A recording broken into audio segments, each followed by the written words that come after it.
This last 30 miles of this race is when I realized a human being is not so human anymore.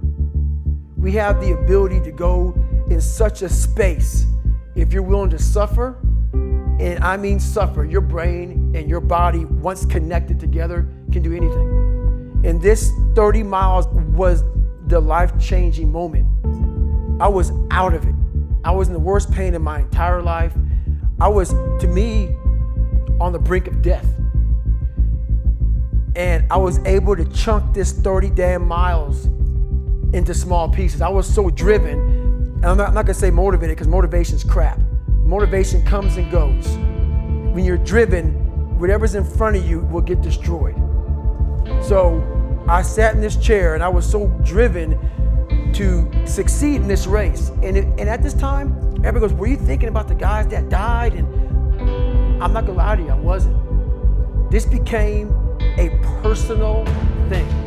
This became me against this race, me against the kids that called me nigger, me against me.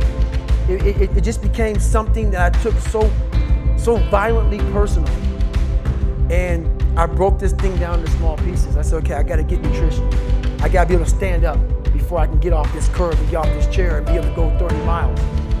So I went through all these small steps and I was able to stand up.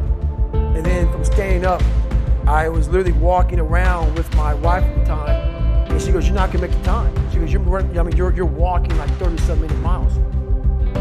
I got to mile 81. And the second she said that I'm not gonna make the time, I ran the last 19 miles, nonstop. And I can show you right now when we get done with this. Matter of fact, I'm gonna show you right now. This was years ago, and I had to put compression tape on my ankle.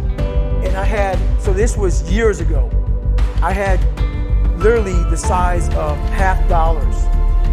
I had to get compression tape, and I taped up my ankles, and I taped up my feet. And that's how I got through that race. Was it like a hematoma? I mean, what happened was, like my shins hurt so bad from having stress fractures that the only way I could continue on was I taped it so I wasn't doing the flexure motion that activates your shins.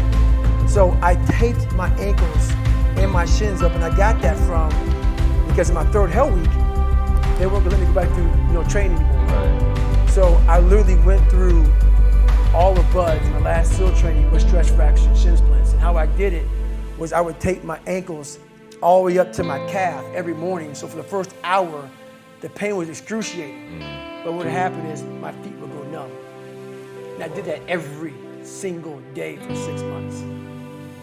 Whoa. And that's how I got through my third hell week, because I was so broken from the first two that the commander said, hey, the CEO said this is your last time we're sending you through. So that's how I got the idea to do that. So with the right, and people may listen to this and say, this guy is sadistic, he's crazy, no, if you know how I came up, you realize I was just a scared kid that found drive and passion to be something much better than what he thought he was. That's all it is.